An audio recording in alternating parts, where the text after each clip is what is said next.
Aqui, a classe trabalhadora tem voz. No ar, Jornal da CUT. Olá Brasil, hoje é quarta-feira, 28 de julho de 2021. Eu sou o André Acarini e está começando o Jornal da CUT. Os assuntos que você confere hoje aqui nesta edição: servidores públicos caminham para a greve nacional no dia 18 de agosto. Após 2016, depois do golpe, cresceu para 55% o número de brasileiros passando fome. Rádio CUT. Aqui a classe trabalhadora tem voz. Acesso pelo site www.cut.org.br. Arroz quebrado e feijão bandinha sendo comercializados para a população, que inclusive tem recorrido a restos de ossos em açougues para poder se alimentar, caso que aconteceu no Mato Grosso. O arroz quebrado, o feijão bandinha são alimentos que necessariamente são destinados à ração animal, né, porque são sobras exatamente do arroz e do feijão. Essa, queira ou não, é a triste realidade da maioria dos brasileiros que não tem emprego, não tem renda, não recebe auxílio emergencial e está passando fome. É isso mesmo. Diversas pesquisas têm mostrado que a maior parte da população, 55%, não tem como comer 3 refeições diárias. Subiu em 5 anos de 10 para 19 milhões também o número de brasileiros passando fome sem nenhuma refeição e de 4,2 para 9% o índice de quem não tem o que comer. Esse é o resultado das medidas perversas do governo Bolsonaro. Assim que assumiu a presidência da República em 2019, ele acabou com o Conselho de Segurança Alimentar Nutricional, criado em 93, extinto 2 anos depois e recriado por Lula em 2003.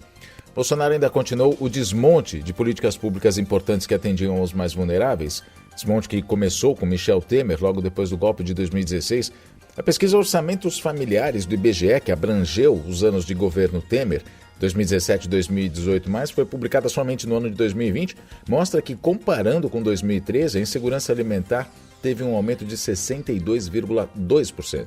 Entre 2013 e 2018, houve um aumento das prevalências dos graus mais severos da fome. A insegurança alimentar moderada subiu 76,1% e a mais grave, que é a fome, 43,7%.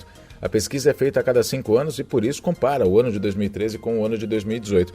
Uma outra pesquisa mais recente, feita no ano passado com a mesma metodologia do IBGE, mostra que no governo Bolsonaro a fome também avançou. O Inquérito Nacional sobre Insegurança Alimentar no contexto da pandemia da Covid-19 no Brasil, da Rede Brasileira de Pesquisa em Soberania e Segurança Alimentar e Nutricional, feita pelo Instituto Vox Populi, mostra que mais da metade da população convive com algum grau de insegurança alimentar, leve, moderada ou grave. A ex-ministra de Combate à Fome, Tereza Campelo, diz que não é pedindo donativos que a fome vai desaparecer. São as políticas públicas que precisam ser retomadas. Para ela, a caridade, a filantropia, a solidariedade são importantes, mas o nível de drama pelo qual passa o país, essas atitudes, para o nível de drama que passa o país, essas atitudes são insuficientes. Ela diz o seguinte: ninguém consegue com solidariedade enfrentar esta dimensão. Não resolve nem 10% do problema. A fome atinge mais brasileiros do que a população da Argentina inteira.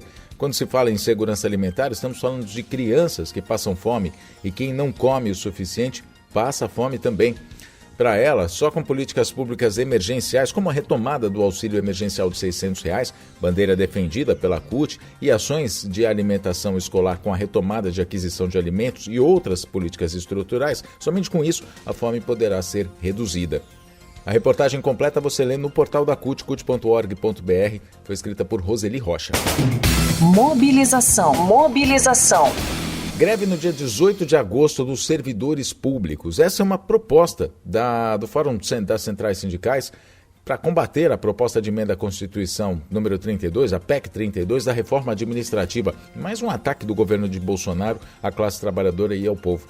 Nessa quinta-feira, dia 29 e sexta, dia 30, vai haver um encontro nacional virtual realizado com a participação de trabalhadores do setor público das 3 esferas, federal, estadual e municipal, do país inteiro, para debater e organizar a paralisação e mobilizações nos redutos eleitorais dos parlamentares, onde vão pressioná-los para que não aprovem a proposta que é ruim para o Brasil e para os brasileiros. A mobilização dos servidores é contra a reforma administrativa, então, que pode aumentar casos de corrupção, autorizar políticos a contratar amigos e parentes, por exemplo, acabar com o serviço público. E acabando com o serviço público, quem mais sofre é a população mais carente, que mais precisa justamente dos serviços públicos. E a gente fala sobre saúde, sobre educação, saneamento também, segurança. São essas pessoas que mais vão sofrer com essa diminuição do Estado que é proposta pela reforma administrativa, além de acabar com a carreira dos servidores. A gente vai ouvir Pedro Armengol, que é diretor executivo da CUT e secretário de Finanças da Confederação Nacional dos Trabalhadores no Serviço Público Federal, a CONTSEF, sobre essa atividade que vai ter na quinta e na sexta e sobre a greve que está sendo articulada, construída para o dia 18 de agosto. Nós estamos aí preparando primeiro a construção desse encontro virtual aí, dia 29 e 30, né?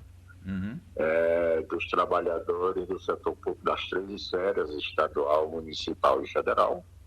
Parece que está tendo uma boa receptividade, né? Até agora tem em torno aí de umas 600 inscrições, né? Então a gente acha que vamos ter aí aproximadamente aí uns 1.000 militantes nesse encontro nacional, né? Para a gente fazer uma discussão, que o eixo da discussão vai ser basicamente a mobilização contra a PEC 32. A pressão junto aos parlamentares, né, as discussões em cada município, em Câmara Municipal, em Assembleia Legislativa, etc.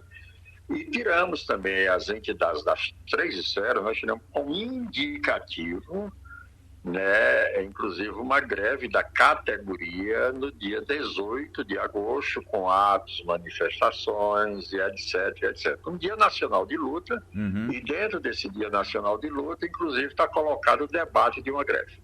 A gente espera, inclusive, que durante a realização do encontro, agora 29 e 30, a gente tenha as condições políticas de já sair com uma resolução desse encontro apontando a greve para o dia 18. Se a gente conseguir construir uma paralisação, uma greve, né, de grande impacto, isso será uma demarcação política muito importante nesse processo de mobilização para derrotar a PEC 32.